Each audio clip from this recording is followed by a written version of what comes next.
Morning, everybody. Morning, sir. Good morning, sir. Morning. Hanji, let's start with the doubts first. Any doubts? Question number 94, 95.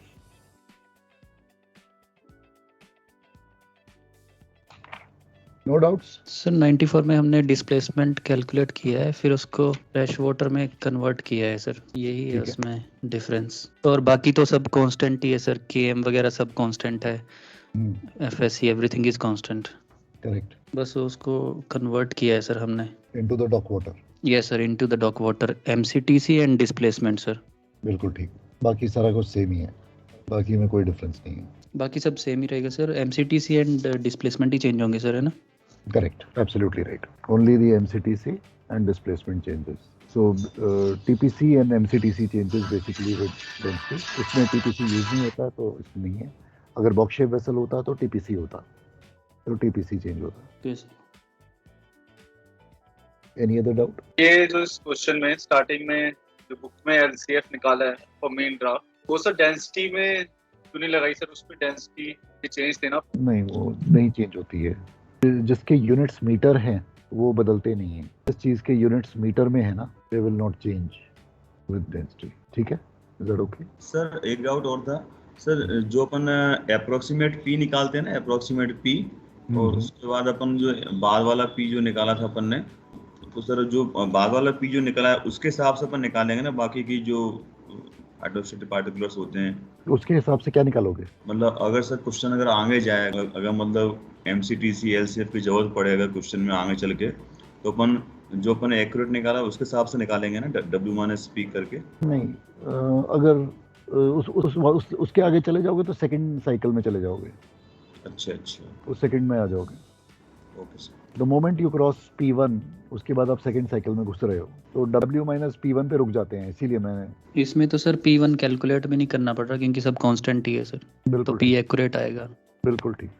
इस वाले में तो कोई and जरूरत sir इसमें पार्ट 2 है सर, पार्ट 2 में इन्होंने एंगल ऑफ हील भी दिया हुआ है, नहीं। राइटनिंग मोमेंट है सर, उसमें फॉर्मूला हम्म, वही फॉर्मूला जो बुक में है वो यूज करके ही आंसर आया है सर, मतलब बिल्कुल वही यूज ठीक। करना है ना सर। बिल्कुल ठीक। बस तो फिर उसमें कुछ नहीं सर, सीधा फॉर्मूला अप्लाई कर देंगे, आंसर आ जाएगा उसमें sir, W initial GM into sin theta. बस that's it. W initial into GM sin theta, that's your formula. फिर तो वैसे तो कोई प्रॉब्लम नहीं है सर इसमें। ठीक है, done. Any other doubt anybody? Okay, so let us go to question. Sir writing moment अगर पूछता है और किसी वाटर लाइन पे, तो जीएम हम चेंज करके उसको लेंगे फिर, इफ इट इज नॉट जो भी GM उस वाटर लाइन पे होगी, ओके, जो भी GM उस वाटर लाइन पे होगी, उसे हमें कैलकुलेट करके फिर उसे अप्लाई करेंगे।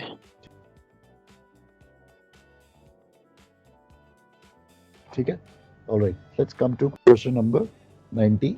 MV Hinge ship is floating at a displacement of W 18,820. So W initial is 18 tons. Daksh Kaushik, if you could just unshare your screen, please.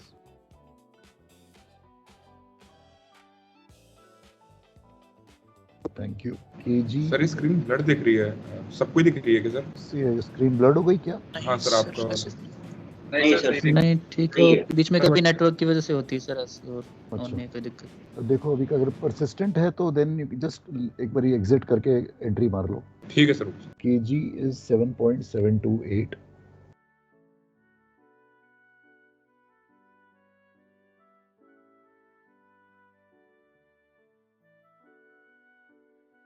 FSC is 0.092. This vessel has got to be dry docked. Calculate the maximum trim by stern with which she should enter the dock so as to ensure a VGM of at least 0.3 meters on taking the blocks all over. We have to calculate the maximum trim with which she should enter the dock.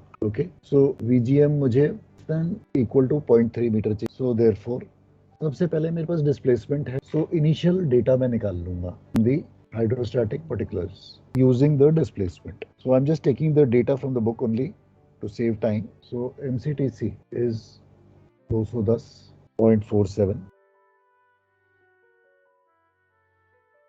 LCF is 69.836. KM is 8.371. And high draft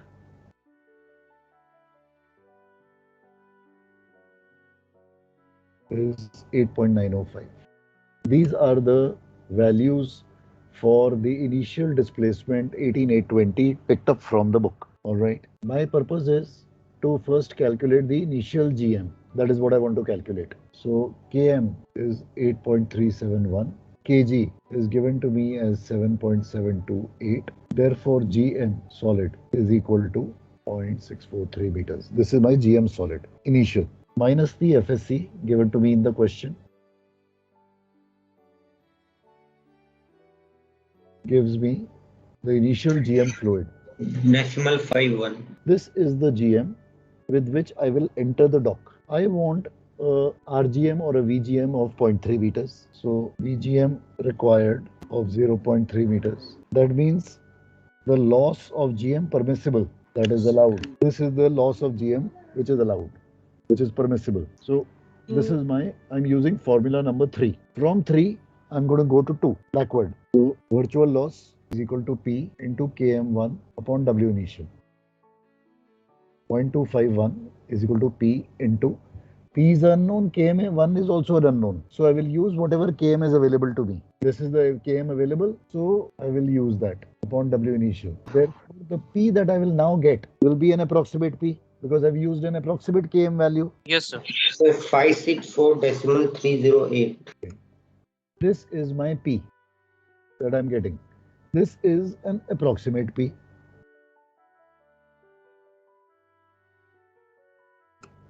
So therefore, to obtain an accurate P, I will use what is called as one cycle of iteration. We use one cycle of iteration. How do we obtain cycle of iteration? So W initial W1. Sir minus P will give me W1. हाँ जी. Sir इसमें sir मतलब P is directly proportional to V loss है, तो एक तरीके से P की ये मैक्सिमम वैल्यू होगी जिससे हम लोग मतलब उसको एक्सीड नहीं करेंगे तो हमारा VGM उससे ज्यादा नहीं होगा कभी लॉस. नहीं, बात वो नहीं आ रही. बात ये आ रही है कि जब मैं वाटर लाइन 2 से 3 पे जा रहा हूँ नीचे, जब Yes, मैं sir. नीचे जा रहा हूँ तो उस वक्त मेरी वाटर लाइन बदल रही है यस सर. और जैसे जैसे मेरी वाटर लाइन बदल रही है मेरा केएम भी बदल रहा है. Okay sir. अच्छा KM की वजह से, अदरवाइज 0.3 मैक्सिमम लेके then we can do the question. अगर सर नॉर्म KM की वैल्यू अगर नहीं हो चेंज हो तो केएम बदलता जा रहा है. अब मैं Okay, कौन sir. सा केएम लूँ? ठीक है सर. वो लूँ जिससे के साथ में अंदर आया था हाँ सर. या फिर वो लूँ जब मैं टच करने वाला था उस वक्त का केएम? Okay sir. क्योंकि जब केएम बदलेगा तो मेरा जीएम भी बदल जाएगा. केजी कांस्टेंट है. GM भी बदले. हाँ सर. केजी मेरा कांस्टेंट है, इस बात में मैं बड़ा क्लियर हूँ. ठीक बात है सर. लेकिन मेरा जीएम बदल रहा है उसकी वजह से. उसकी वजह से. ठीक है सर. इसलिए मैं ये सारी राम कहानी कर रहा हूँ जो करनी Okay, पड़ रही है मुझे. ठीक है, is that okay? Sir okay Anybody sir. has समझ गया. any thank you. doubt in this? So W1 is equal to 18 minus 564.3. 18255.7. 182. 692. हाँ जी, 692. Decimal. कोई बात नहीं, एक ही बात है, डोंट वरी. 18255 आ रहा है, 0.7 आ रहा है, बहुत आर ओके. अब इसके कॉरेस्पॉन्डिंग आइट्रेशन कर रहा हूँ तो ये सारी चीजें निकालूंगा. तो MCTC1 I am picking up the values from the book to save time. इसके कॉरेस्पॉन्डिंग अब मैं निकाल रहा हूँ चीजें सारी. 207.083 ये इसके कॉरेस्पॉन्डिंग, इसलिए मैंने 1 लिखता जा रहा हूँ ताकि डिस्टिंग्विश कर सकूं इसको इससे. LCF1 70.011,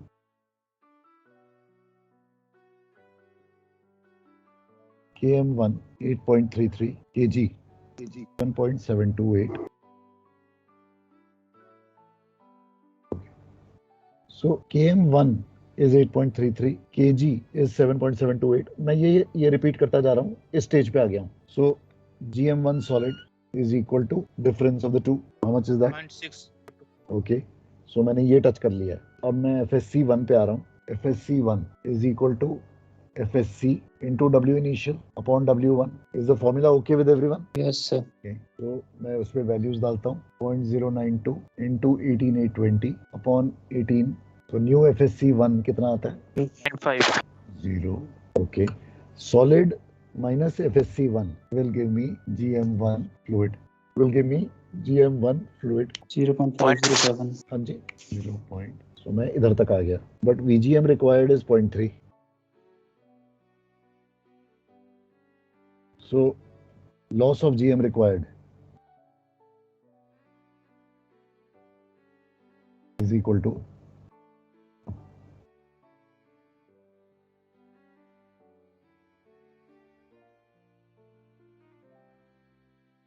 तो ये ब्रैकेट में क्या लिखा है आपने sir? Virtual GM VGM required, okay VGM required is 0.3। मैं ये रिपीट कर रहा हूँ, ये सारे स्टेप्स चल रहा हूँ टिक मार्क करता हुआ। तो लॉस ऑफ GM रिक्वायर्ड, ये वाला स्टेप मैंने डुप्लीकेट कर लिया। बेसिकली मुझे डुप्लीकेशन करनी है, I am duplicating everything, I am repeating. Iteration is all about repetition, so that is what I am doing, I am iterating. तो इधर आ गया मैं, अब मैं इधर पहुंच गया हूँ इस स्टेप पे। अब मुझे ये रिपीट करना है, 0.207 is equal to P1 into KM1 upon W initial. P1 I want to find, KM1 8.33. Are you with me? Is this okay with everyone? Sir 467.676 आ गया।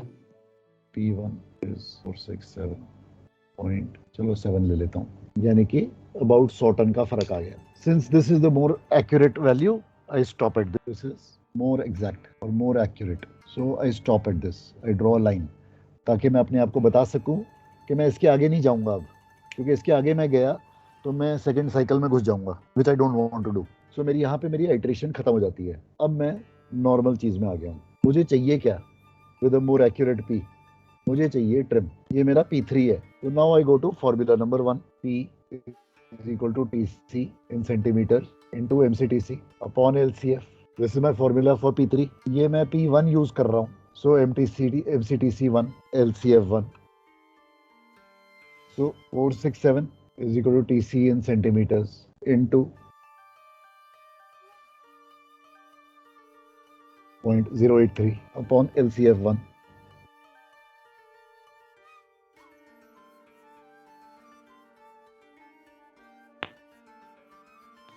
So calculate TC1 in centimeters. Sir 1.581. नहीं, कुछ गड़बड़ हो गया। Sir कुछ doubt है। अभी रुक जाओ, पहले मुझे खत्म करने दो, फिर मैं सब डाउट्स लूंगा। I'll take everything. So same आ रहा है 1.5. 113. Correct.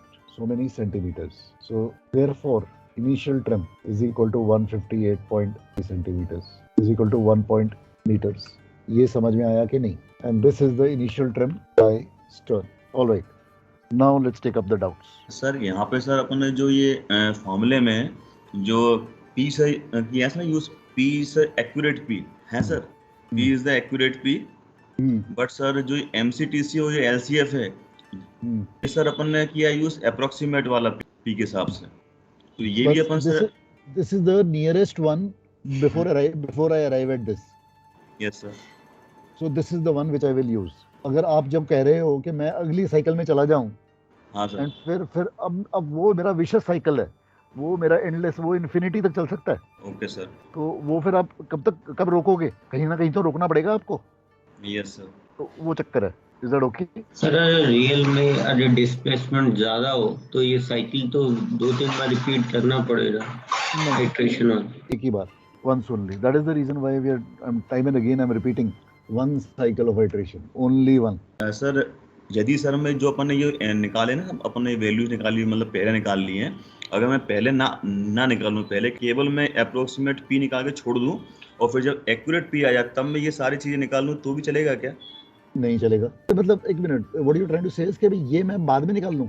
हाँ सर, मतलब एक्यूरेट निकालने के बाद सर मैं मतलब वैल्यूज निकाल लूं, ये MCTC और LCF। कौन सा P यूज करके? सर मतलब ये वाला P सर करेंगे, ये 467.7 वाला है ना, इसको P यूज करके W - P निकालूं और उस पे सर ये वैल्यूज निकालूं MCTC LCF का, तो it will be.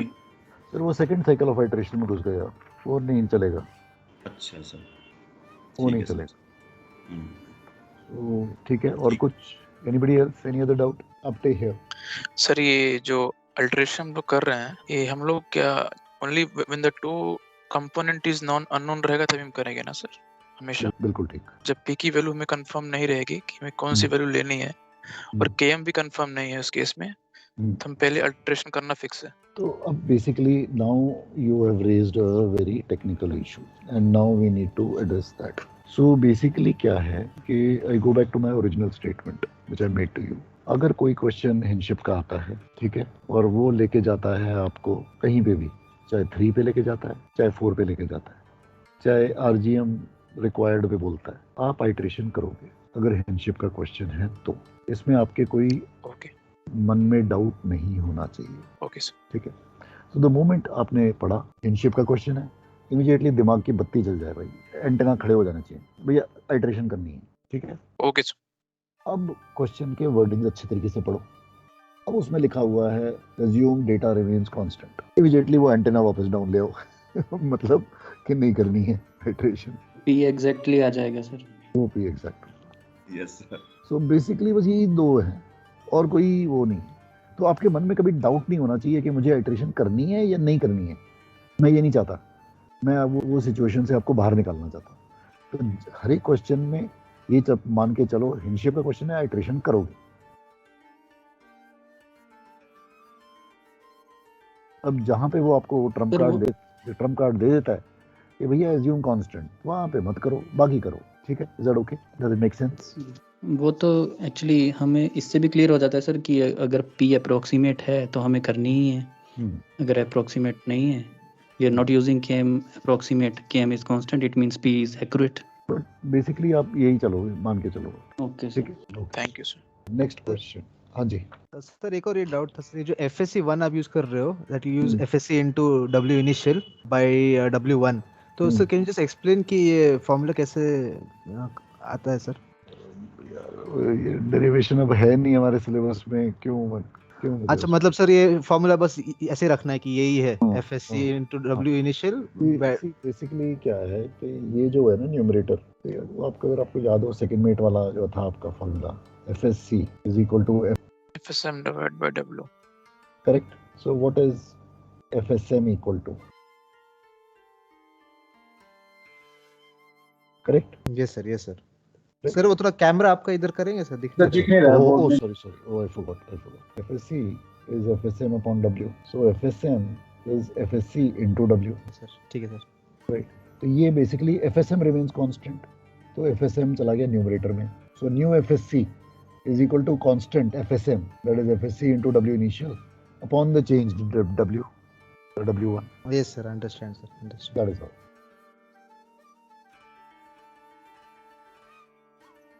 Okay, let us move ahead. अब ये कहता है at this maximum trim find the drafts forward and aft on entering the dry dock. ये हमने कल किया था क्वेश्चन।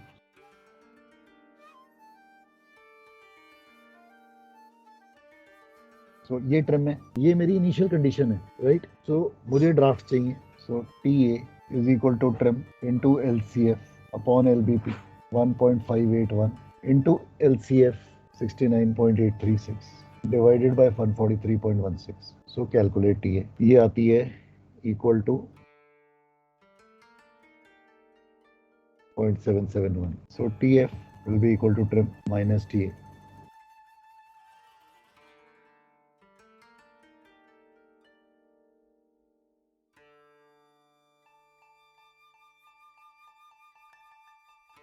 is equal to 0.810. अब मुझे ड्राफ्ट चाहिए। हाइड्रोस्टैटिक ड्राफ्ट मैंने निकाला था इनिशियल 8.905 माइनस प्लस, फॉरवर्ड में माइनस होगा 0.810, आफ्ट में प्लस होगा 0.771 is equal to draft forward draft aft is equal to 8.095 3.676. This will be the draft forward and aft with which she will enter the dock at waterline number 1. Sir इसमें TA calculate करने के लिए हम वो पहले वाला formula नहीं लगाते TC वाला, क्योंकि P 0 होता है अराइवल पे, इसी वजह से ना sir? Absolutely right. Because initial trim, हिंडशिप में हम हमेशा trim यूज करते हैं, TC नहीं यूज करते। हिंडशिप तो ऑलवेज वैसे सर हम P 0 होगा तो वो फॉर्मूला ही पूरा 0 हो जाएगा, फिर बिल्कुल वो 0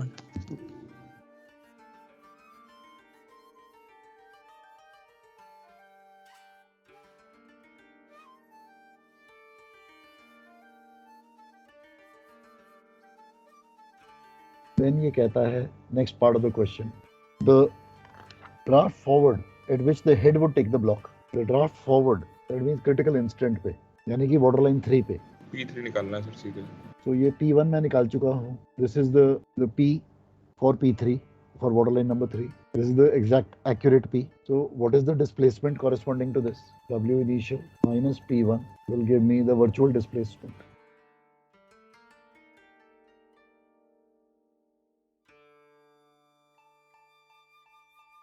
So the virtual displacement is equal to, corresponding to this displacement, what is the hydrostatic draft?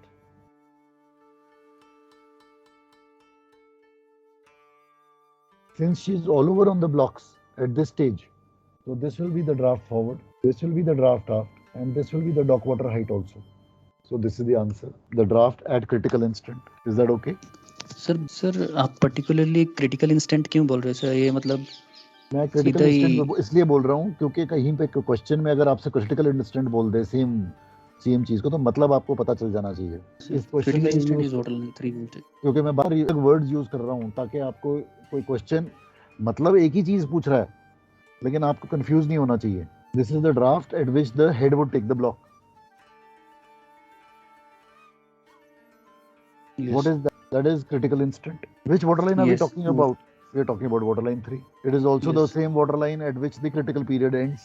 Agreed or not? Yes sir. तो ये इसलिए मैं ये अलग वर्ड्स यूज कर रहा हूँ, ठीक है? Is that okay? And the last part, the fall in water line between aft taking blocks and forward taking blocks. ये आप मुझे बताओगे।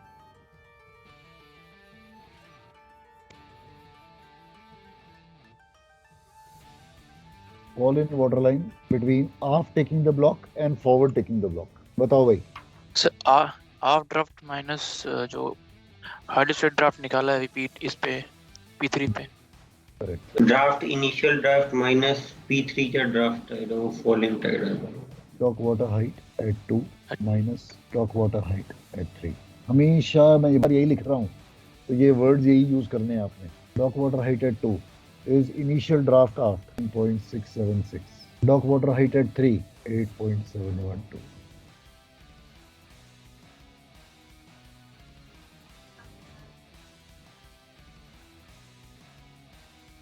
Is this okay? ठीक है, is this okay? Yes, sir. सो ये हमारा मैराथन क्वेश्चन खत्म होता है। अब इसमें मैं कई चीज़ें आपके साथ में पहले रिपीट कर चुका हूँ, बार उसी को रिपीट करे जा रहा हूँ ताकि you get used to the various wordings of it. Okay ठीक है, तो वर्डिंग्स बड़े इंपॉर्टेंट हो जाएंगे आपके लिए। सो एक बारी अब क्वेश्चन नंबर 96 को लिखना शुरू करो। अब इसकी प्रैक्टिस करो, बेशक नकल करके करना, no problem, no issues, but get the steps correct, start practising. इसको लिखो। Idea is to get used to this kind of questions. मैं बड़ी लेंदी हो जाते हैं, बट एक बार यूज्ड टू हो जाओगे आप, then life will be simpler. Sir format जैसा आपने लिखते हो व्हाइट बोर्ड पे, सर वैसा ही लिखना है या हम स्टेप बाय स्टेप भी लिख सकते हैं? कोई प्रॉब्लम नहीं, स्टेप बाय स्टेप भी लिख सकते हो, whichever you find comfortable. I am okay with it. You want to use your format, I am okay with it. I've got no issues. मेरे को ये ज़्यादा आसान लगता है, बट अगर आपको कोई और चीज़ आसान लगती है, please use it, no issues on that, I got no problem. Okay sir MMD में कौन सा यूज करना है? कोई भी मेथड यूज कर लो यार, आपको कोई चिंता नहीं है। अभी जो हम कर रहे हैं वैसा ही आंसर वही निकाल देना, एक मेथड यूज करके। ये मत करना कि पूछा वाटर लाइन 3 है, आप चल पड़े कहीं और 4 पे जा रहे हो, अनस्टेबल कर रहे हो, वो मत कर देना बस। सर ये जो वाटर लाइन कॉन्सेप्ट है we can write in the MD exam as well, no sir? Water line 2, water line 3, no issue, it's acceptable. Okay sir. But वो सर फिगर बना के आई थिंक वहाँ पे इंडिकेट कर सकते हैं, this is water line 1, water line 2, तो आसान हो क्लियर जाता हो है, जाएगा। तो क्लियर हो जाता है एकदम। तो पिछले 24 साल से तो चल रहा है वाटर लाइन का कॉन्सेप्ट, ठीक है? तो अभी तक कोई रिजेक्शन आई नहीं है और इंशाल्लाह आएगी भी नहीं। एक्चुअली चक्कर क्या है कि ये वाटर लाइन का concept was taught to us by captain Rewari and captain Joseph. इन्होंने जब हमारी क्लासेस ली थी ना, तो ये 80s 90s में जब पढ़ाते थे हमें, तो they started this of water line business. So then I got on from there only. Others have not continued, the other institutes and all that. That's okay, that's fine. I just like it because I just find it very simple to comprehend. और एक बार ये उसको comprehend कर लो तो फिर कोई भी question मुझे डाल दो तो एकदम बैठ जाता है दिमाग में। So that's the reason why ये सर वही कह रहा था कि अगर हम वाटर लाइन 2 and 3 लिख के आते हैं, अगर कोई दूसरा सर्वे कॉपी चेक कर रहा है, but he'll be accepting. they are accepting it because they all have been they all have, over the years they've all got to know कि हाँ भैया यही करो। यस सर, ये आसान है सर। ये तो इट्स वेरी इजी, बहुत आसान हो जाता है इससे, लाइफ इतनी सिंपल हो जाती है, सर ऐसा भी समझ आ जाती है। हाँ तो जब आप जहाज पे जाओ, मुझे तो कई फ़ोन आते हैं वो जहाज से, सर ड्राई डॉक कर रहा हूँ अभी, वही आपकी सारी वाटर लाइन्स याद आ रही हैं और एकदम टक करके सब कुछ पता चल जाता है कि हो क्या रहा है, और अब मैं वो कर पाता हूँ कोरिलेट। लेकिन मैं जब जहाज में लोगों को बोलता हूँ तो इनको समझ नहीं आती कि मैं क्या बातें कर रहा हूँ। तो I am okay, I am very happy, I have understood, so it's okay. Yes sir, that is how it goes basically. इस कॉन्सेप्ट में क्या है कि second mate who is on the aft stations, right, he will be the first guy to know when the critical period has commenced. Can anybody in the class tell me why? The second mate on board who's on aft stations will be, while dry docking, अंदर आ रहा है जहाज, he'll be the first guy to know that critical period has commenced. Why? Sir क्योंकि आफ्ट block से शुरू होगा ना sir, आफ्ट block पे जब बैठेगा जहाज। नहीं, लेकिन सेकंड मेट तो ऊपर वहाँ पे है ना, टॉप डेक पे बैठा हुआ है। टॉप वाटर राइट पीछे का गिरेगा उससे पता चलेगा। करेक्ट, बिल्कुल सही। तो ही इज द गाय, वो जब आप डॉक साइड पे देखते हो एक स्केल नजर आता है, एक स्केल नजर आता है डॉक साइड पे, यस सर आता है सर, तो पेंट वेंट लिखा हुआ डॉक पे, जी राइट। तो उधर में वो देख रहा है, अच्छा सपोजिंग मेरा ड्राफ्ट 10 मीटर है, अभी वहाँ पे पानी 15 मीटर चल रहा है, तो वो देख रहा है 15 का 14 हुआ, 13, 12, 10:30, 10, he will be the first guy to see कि वो 10 हुआ है। कैप्टन भी पूछते रहता है सर उससे, ये मुझे नहीं पता पूछता कि नहीं पूछता, मेरे जहाज पे तो नहीं पूछ रहा था। तो you as a second mate will report to the bridge after has touched the block. So if you are the third mate on the bridge, you will write down in your maneuvering log at so and so time after touched the block, and this is the most accurate reading. इससे कोई और ज़्यादा accurate हो नहीं सकता। Agreed? Yes sir, agreed sir. इससे ज़्यादा कोई accurate हो नहीं सकता। तो second mate is the first guy who will get to know, और वो बताएगा ब्रिज को, रिपोर्ट करेगा, और ऊपर ब्रिज में आप मैनूवरिंग लॉग में थर्ड मेट लिख लेता है भाई after has touched. Now the mate forward, उसने पहले ही प्री कैलकुलेट किया हुआ है the forward draft at which the head would take the block. तो जब वो आगे का ड्राफ्ट पड़ेगा, डॉक वाटर नहीं ड्राफ्ट, जब उसने आगे देखा ड्राफ्ट सपोजिंग 6.5 और व्हाटएवर 6.5 आया, he will say forward has touched the block. वो फॉरवर्ड में उसने रिपोर्ट कर दिया ब्रिज को, ब्रिज में लिख लिया। अब जब स्टेटमेंट ऑफ फैक्ट आएगी, टाइम शीट जो डॉक देता है उसमें आप चेक कर लेना, कंपेयर कर लेना, उसको डॉक को बता देना भैया ये था मेरा टाइम एक्चुअल एग्जैक्ट, तुम क्या लिख रहे हो। So that's how the things go. So then the dry dock will know भैया ये they are keeping a track of this also, then they can not, they will be very they will be careful. तो otherwise dry dock में बहुत उल्लू बना देते हैं जहाज वालों को, तो उल्लू ऐसा बनाते हैं पूछो ना, छोटी छोटी चीज़ों पे, और बिल लेके आ जाएंगे आपको सीधा। ड्राई डॉक में बिल्स मल्टीप्लाई वेरी फास्ट, सीधा थाउजेंड्स ऑफ डॉलर्स में चलता है मामला, ठीक है। ऑलराइट, चलो लेट्स स्टॉप हियर, चलो bye. Please revise this question 96 buddy. Good morning sir. Yeah, morning. Okay, what are the doubts now? Let's start with the doubts first. किसी ने कोई क्वेश्चन भेजा था, right? Some question was discussed in the morning. Is that correct? हाँ sir, अक्टूबर 19 वाला। एक minute, तो भेज दिया मुझे अक्टूबर 19 का क्वेश्चन।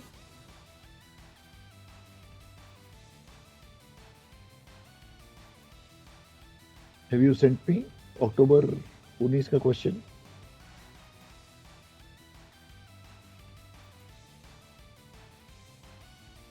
बोलो भाई। ओके, हाँ, ये वाला क्वेश्चन जो था MV हिंशिप in condition number 5 grounds on a single point, वो वाला था ना?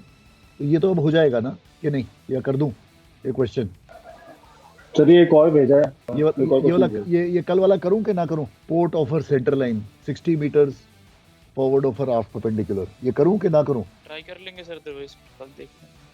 हाँ बताओ मुझे, आई am okay with it, I am okay with doing whatever. Sir ये पोर्ट ऑफर सेंटर लाइन मतलब पोर्ट में लिस्ट होके हुआ है, ग्राउंडिंग पोर्ट को है, तो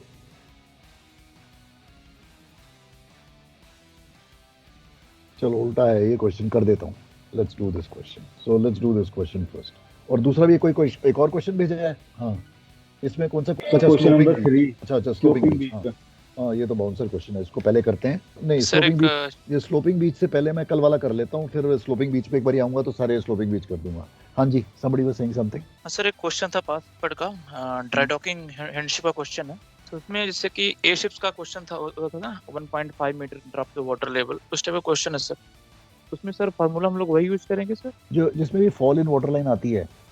जी सर। 1.5 मीटर या व्हाटएवर, उसमें वर्डिंग चेक करो कि क्या वाटर लाइन 2 और 3 के बीच की बात हो रही है। सर मोटर सेल हैंडशिप enters south salt water dry dock with the draft this the water level in the dock is 6 meter if the blocks, if the water level in the blocks reduced to 1.5 meter, find VGM draft forward and after। तो check करना पड़ेगा। तो sir वैसे जैसे पहले check करते थे वैसे सेम, तो चेक करने के बाद फिर उसका नॉर्मल सॉल्व करने के। करेक्ट, या ओके सर, फार्मूला वही यूज करेंगे जो हम लोग यूज करते थे उसमें कि हाँ वही P निकाल same formula, P upon TPC plus P into GF square, वो वाला same long formula. Okay sir. Same है। So let me start with yesterday's question, मैं उसको पहले कर रहा हूँ, फिर मैं स्लोपिंग बीच पे आऊँगा। ओके, इसका मैं स्टेप्स बता रहा हूँ ताकि we can do that. So I am doing yesterday's question which was posted yesterday. मुझे ये इसका ये नहीं पता कौन से महीने का है ये, मुझे मंथ एंड वो नहीं पता। जो कल वाला क्वेश्चन था आई डोंट, अक्टूबर 19 का है ये, अक्टूबर 19।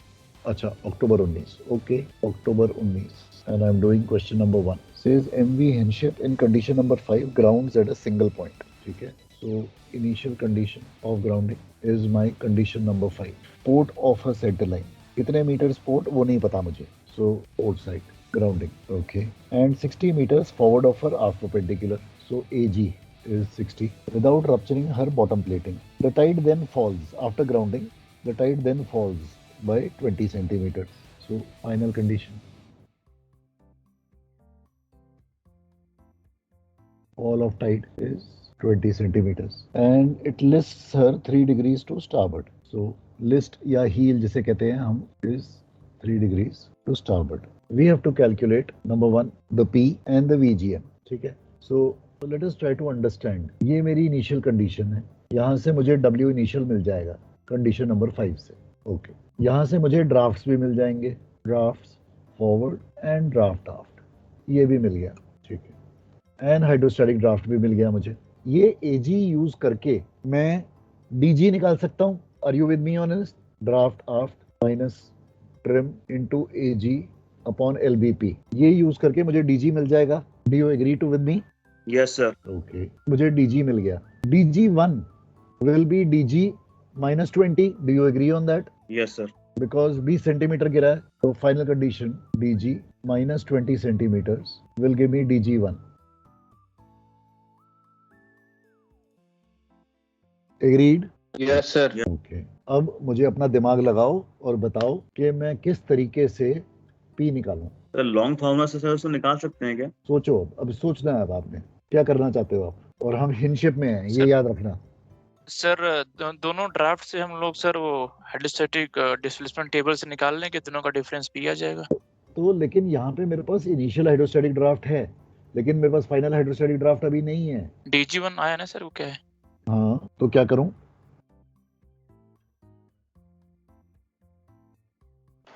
तो सर हमें निकाल लेते हैं सर, इनिशियल ड्राफ्ट केएम निकाल के। नहीं, केएम पे कहाँ पहुंच गए सर? इनिशियल हाइड्रोस्टैटिक ड्राफ्ट है ये हमारे पास, डीजी आ गया तो DG1 निकाल लेते हैं, उससे फॉल इन वाटर लेवल आ जाएगा, तो उससे final fall in water level हमें पता है already, fall in level given है क्वेश्चन में। तो सर उसी से हाइड्रोस्टैटिक ड्राफ्ट निकाल लेते हैं ना फाइनल, उसकी करस्पॉन्डिंग। कैसे निकालोगे सर? इनिशियल -20 जैसे उसमें कर देते ए शेप में। इनिशियल ड्राफ्ट आपको नहीं पता, फाइनल ड्राफ्ट नहीं पता आपको, आपको फाइनल नहीं पता। समझ में आई बात? Yes sir. तो अब आपको ये जो सारी चीजें दी हुई हैं, इसको यूज करना है, किस तरीके से यूज करोगे, अब ये सोचने वाली बात है। सर इसमें वो नहीं यूज कर सकते tan थीटा = WD/W लग जाएगा लिस्ट के लिए?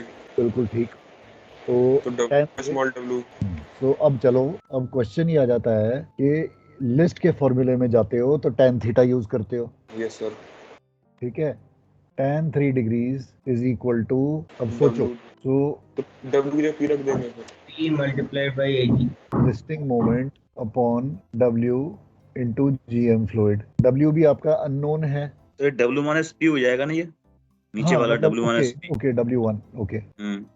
तो क्वेश्चन ये है कि आपका ये अननोन है, ये अननोन है, ऊपर में कितने मीटर पोर्ट साइड पे ग्राउंडिंग हुई वो भी अननोन है, P भी अननोन है, सारा कुछ ही अननोन चल रहा है आपका। सर अगर लॉन्ग फार्मूला इसमें अगर लगा दे सर, तो उससे अपना P आ जाएगा, फॉल इन वाटर वाला फार्मूला।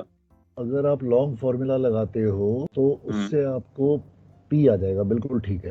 सो लॉन्ग फार्मूला, सो आप चलोगे लॉन्ग फार्मूले पे, P/TPC plus P into GF square upon MCTC into LBP is equal to the fall in tide which is 20। ठीक है, यहाँ पे आप इनिशियल कंडीशन का डेटा लोगे सारा, यानी कि initial LTPC, initial MCTC, initial LCF, और फिर LCF और AG को कंपेयर करके, LCG को कंपेयर करके आप GF निकालोगे और फिर इससे आपको P मिलेगा। Is this okay? यहाँ पे ट्रिकी पार्ट है GF निकालना, ये ट्रिकी पार्ट है। क्यों? क्योंकि GF will be equal to, because AG difference AF whichever is greater, so AG is 60, difference LCF ये निकालोगे whichever is greater, this will give you GF, और ये GF को यूज करोगे इस फॉर्मूले में और P निकलेगा। ये समझ में आ गया क्या किया मैंने? Yes sir. एक बार दोबारा बता दीजिए। GF आएगा सर, क्योंकि 30 मीटर उसने बोला है कि from the forward of the beam grounding हुई है। 60 metre forward of the arc perpendicular 60 metre, yes sir. और LCF आपको मिलेगा इस हाइड्रोस्टैटिक ड्राफ्ट से। सपोजिंग LCF आता है आपका, सपोजिंग 65, तो GF का क्या होगा? 5 metre sir, that will be GF। So वो यहाँ पे जाएगा, उससे आपको P मिलेगा। ये आपका अब थ्रस्ट हो गया। सर इसमें आइट्रेशन ही करेंगे P के लिए? ग्राउंडिंग है भाई, याद रखो। और हिंशिप grounding, P is accurate P, तो ये आपका पहला पार्ट हो गया। ये आ गया। फिर ये कहता है VGM of the vessel then, ठीक है। अब W initial minus P will give you W1। Yes sir. ये आपकी फाइनल कंडीशन आ गई। इस W1 के कॉरेस्पॉन्डिंग आप KM1 निकाल लोगे। Yes sir. ओके, अब शुरू हो जाओ। KM1 माइनस KG जो कि यहाँ से मिलेगी आपको कंडीशन नंबर 5 से, ये आपको देगा GM1 solid. Is it okay? Alright. अच्छा, माइनस FSC1, ये आपको आता है कैसे निकालना है FSC1? तो वो कंडीशन से ले लेंगे FSM, उसको डिवाइड कर देंगे W माइनस P से। FSM डिवाइड बाय W1 कर लेंगे सर। बिल्कुल ठीक, ये FSC1 हो गया। ये देगा आपको GM1 फ्लूइड। ओके, अब मैं आ रहा हूँ V लॉस की तरफ। V लॉस वो क्या होगा? P into KM1 upon W initial. वो आपका बेसिक फॉर्मूला मैं बदल नहीं रहा। ये मुझे देगा RGM fluid. This is my GM1। कहने का मतलब ये है, ये tan 3 वाला जो फॉर्मूला है ये यूज ही नहीं होगा इसमें कहीं, इसकी जरूरत ही नहीं है। ये कहने का मोटा मुद्दा ये था सर। इससे अपने जो दोनों पार्ट के आंसर तो आ गए जो उसने मतलब दिए हैं मतलब क्वेश्चन में। अब अगर सर मान लो इसने कहा होता कि सेंट्रल लाइन से कितना दूर मतलब है ना हुआ है ग्राउंडिंग, तो अपन सर ये वाला P यूज करके tan थीटा वाले फॉर्मूले से फिर वो डिस्टेंस निकाल सकते हैं। फिर वो बहुत कॉम्प्लिकेटेड है, फिर मतलब वो लंबा चौड़ा, फिर वो D निकालना पड़ेगा tan थीटा वाले फॉर्मूले में जाके, फिर वो कहाँ लेके जाएगा कुछ मुझे पता नहीं है, मतलब सो वो स्पेकुलेशन हो जाएगी अपनी तरफ से। सो मोटा मुद्दा ये था इस न्यूमेरिकल में कि बड़ा छोटा सा न्यूमेरिकल है और ये जो 3 डिग्रीज है ये कल कंफ्यूजन क्रिएट कर रहा है। मोटा मुद्दा ये था, दैट वाज द मेन मुद्दा आउट ऑफ इट। सर एक क्वेश्चन था सर, सो ये एक डाउट था। Is this okay with everyone? ये क्लियर है? मैं इसको रब कर रहा हूँ। Excuse me. हाँ जी बोलो सर। ये जो सर ये हिंशिप में अपन जो यूज करते हैं ना सर, LCB माइनस LCG वाला फॉर्मूला, ट्रिम वाला फॉर्मूला हिंशिप में, और सर नॉर्मल अपना A शिप में अपन यूज करते हैं TC वाला फॉर्मूला, P इंटू LCF वाला, P इंटू GF। हाँ yes sir, P into GF upon वाला। तो ये सर लेकिन मतलब दोनों चीज सही है, तो सर अपन उसको हिंशिप में नहीं बस करते हैं यूज, क्योंकि हिंशिप में LCB वाला ही करना यूज। क्योंकि हिंशिप में मुझे A शिप में मुझे इनिशियल LCG नहीं दी हुई, इसलिए क्योंकि A शिप में मुझे इनिशियल LCG नहीं दी हुई इसलिए। ओके सर, ये रीजन है।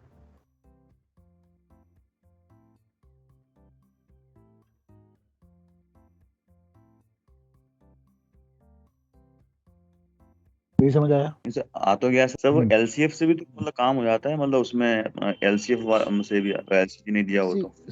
सी basic try to understand one thing कि अगर मेरा जहाज ये है, सपोजिंग ये मेरा जहाज है, कोई भी जहाज हो, A शिप हो हिंद शिप हो, ओके। अब ये जहाज मेरा फ्लोट कर रहा है पानी में, ये मेरा AP है, ये मेरा FP है, ये मेरा सेंटर ऑफ फ्लोटेशन है, ठीक है, और ये मेरा LCF है।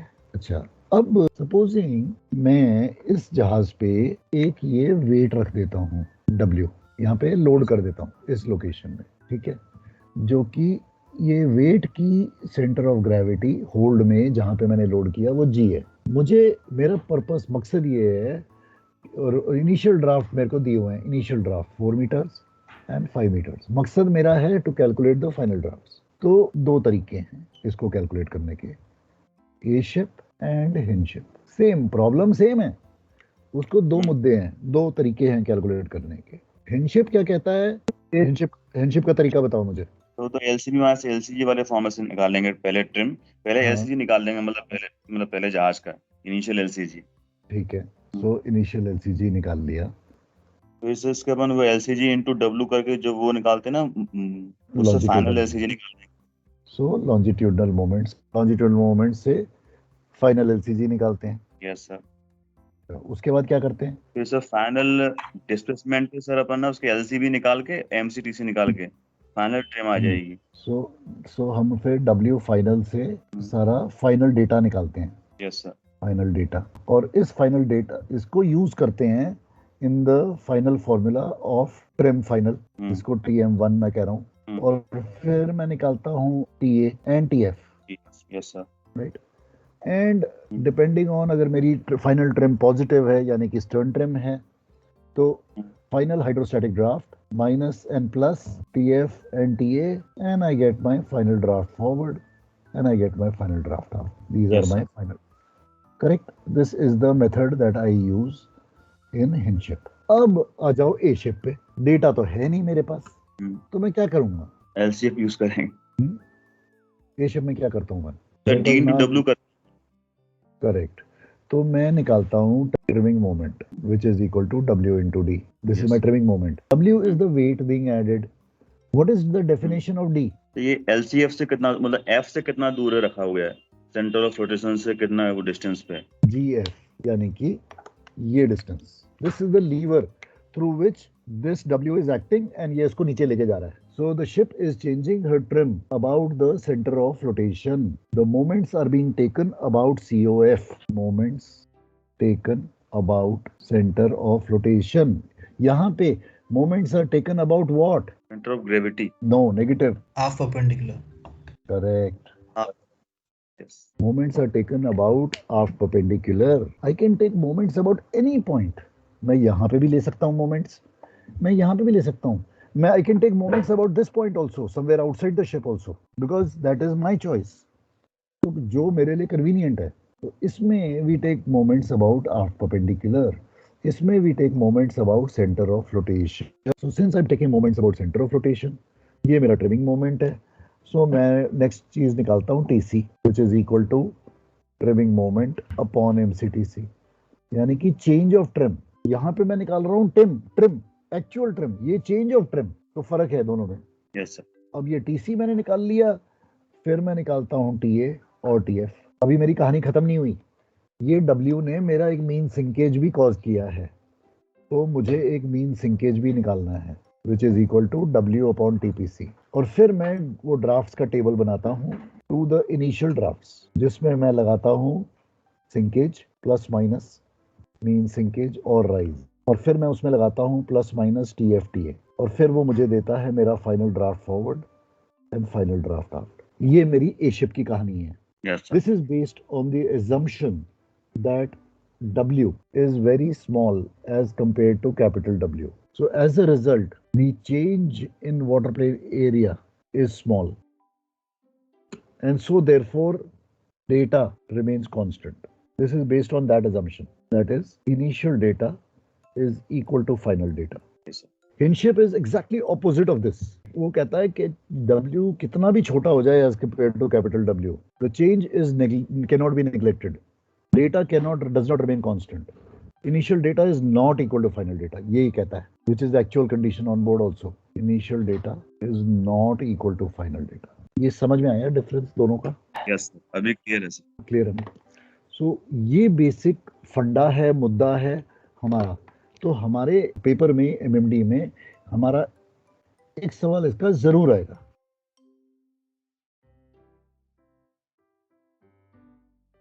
ऑन बोर्ड हम यही मेथड करेंगे, ये क्योंकि हमारा डेटा कांस्टेंट नहीं रहता, बदलता रहता है.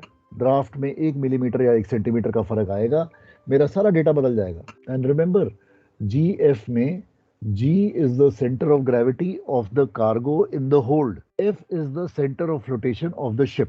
I repeat, G is the center of gravity of the cargo in the hold wherever it is located. जहां पे मैंने कार्गो डाला या निकाला, ये होल्ड का है. कार्गो इन द होल्ड, ये जहाज का है. F is the center of flotation of the ship. ठीक है, is this clear? Yes sir. Okay, हाँ जी. अब चलें नेक्स्ट, अगले वाले पे. इसको इरेज कर दूं मैं? 1 मिनट. हाँ जी. नहीं सर, मत कीजिए. हाँ जी, ठीक है, इरेज कर दूं.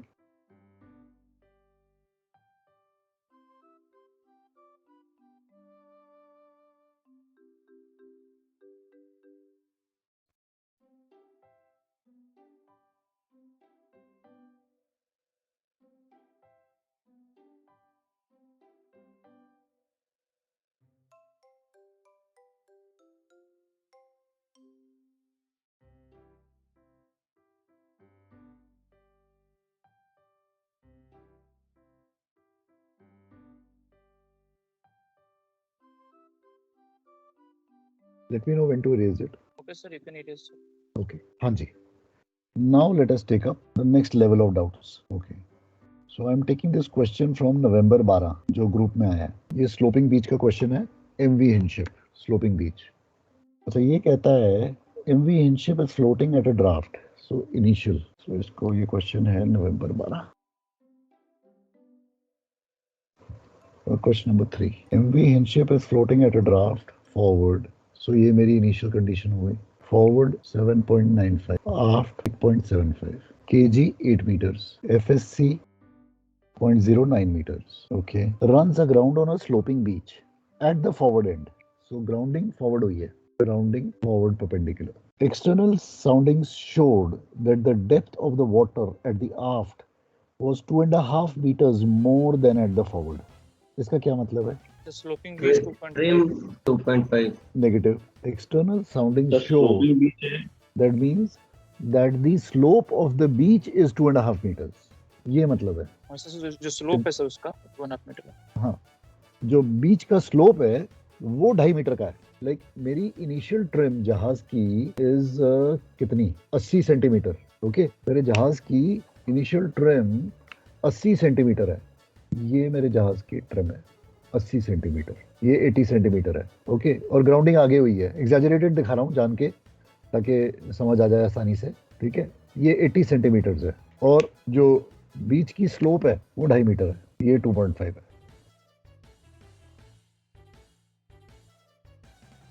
लेकिन ये 0.8 मीटर हो गया. ये 2.5 मीटर है. ये समझ में आया? Yes sir. ओके. अच्छा, अब ये कहता है कि if the tide is expected to fall by 1 meter, fall of tide is 1 meter, what will be the new draft and the GM fluid? Final drafts क्या होंगे? तो सबसे पहली मोटी बात तो आपको ये सोचनी है, समझनी है कि जब 1 मीटर ये आएगा, पानी गिरेगा, क्या मैं all over on the blocks बैठा हूँगा? No sir. Does everybody agree on this?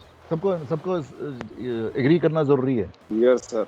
क्योंकि इसने वास्ट डिफरेंस दे दिया है. अगर सपोजिंग मैंने ये आपको ये 2 मीटर दिया होता स्लोप ऑफ द बीच, अब ये शायद जा सकता था, शायद ना जाता. ये सर करना पड़ता है कैलकुलेट उसका.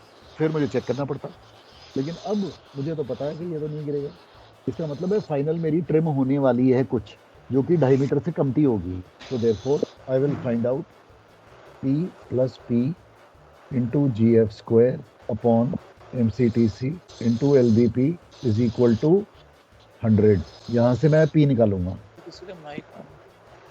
Please silence your mics. Please mute your mics.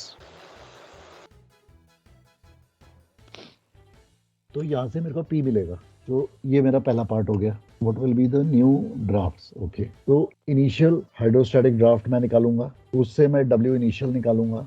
W initial minus P will give me W1. ये मेरे को फाइनल कंडीशन की W देगा. इसके कॉरेस्पॉन्डिंग मैं हाइड्रोस्टैटिक ड्राफ्ट निकालूंगा फाइनल कंडीशन के. High draft 1. ओके, अब क्योंकि मेरे को पॉइंट ऑफ ग्राउंडिंग नोन है तो मेरे को फाइनल ड्राफ्ट नोन पता है.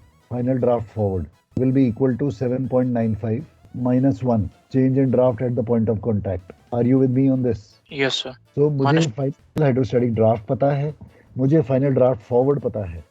Can I find out final draft aft and find out the trim first? So final draft forward 6.95 is equal to the final trim into LCF upon LBP। So therefore इस W1 का मैं LCF1 भी निकाल लूंगा, इस फॉर्मूले में डालूंगा एंड फाइनल ट्रिम मिलेगी मुझे ये 6.95 इंटू 143.16 डिवाइडेड बाय LCF1, ये मुझे फाइनल ट्रिम देगा।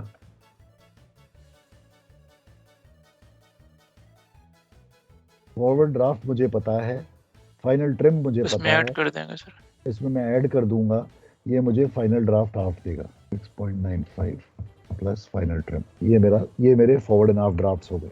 Is this okay with everyone? अब मुझे फाइनल सर ये फाइनल ट्रिम कैसे है सर यहाँ से? फाइनल ट्रिम कैसे है? तो मेरा को ओहो ये मैंने गलत कर दिया, I am sorry, my mistake. This is FP1 यानी कि centre of flotation to forward perpendicular, वो लूंगा मैं क्योंकि मैं फॉरवर्ड ड्राफ्ट ले रहा हूँ ना। तो this is going to be LBP minus LCF1, the forward length. So I made a mistake here, just correct this please. This will be LBP 143.16 minus the LCF. That will give me the forward length. Supposing ये LCF है, ये मेरा forward perpendicular FP है, मैं इस length की बात कर रहा हूँ, ये FPF. So LBP minus LCF1 will give me the forward length. तो वो use करूँगा ना मैं. Do you copy that? ठीक है सर। Forward वाली use होगी. So उससे आप निकालोगे, ये आपको trim देगा. इस trim को forward draft में add करोगे, ये आपको ड्राफ्ट हाफ देगा। सपोजिंग आपकी ट्रिम आती है, सपोजिंग आपकी ट्रिम 2 मीटर आती है, तो आपका हाफ ड्राफ्ट होगा 8.95। ठीक है सर। ओके, अब मुझे चाहिए VGM। सो इस हाइड्रोस्टैटिक ड्राफ्ट के कॉरेस्पॉन्डिंग KM1 माइनस KG जो कि इधर से मिलेगा, ये दिया हुआ है, minus FSC1 will give me GM1 fluid minus the virtual loss will give me RGM1 fluid, और ये वर्चुअल लॉस मिलेगा P into KM1 upon W initial।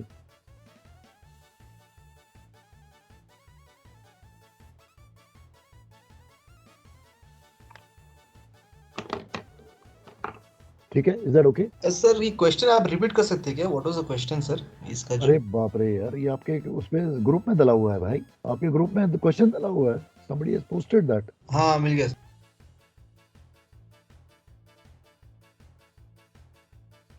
इसमें वो मीन राइज नहीं निकालेंगे? निकालने की जरूरत ही नहीं है, करने की जरूरत ही नहीं है मुझे कुछ, सीधा ही मुझे ड्राफ्ट से सीधा ही मिल रहा है ना, तो मैं क्यों घूमूं? मैंने खाली इसमें P निकाला है ताकि P से मैं W1 पे पहुंच सकूं, W1 से मैं हाइड्रोस्टैटिक ड्राफ्ट पे पहुंच सकूं। ड्राफ्ट फॉरवर्ड पे उसने पॉइंट ऑफ ग्राउंडिंग मुझे पहले ही बता दी है, और उसके बाद फॉल इन टाइड हो रहा है, तो मेरा फाइनल ड्राफ्ट फॉरवर्ड मुझे पता है वो 6.95 है, उससे मैं ट्रिम निकाल रहा हूँ, ये FPF1 है।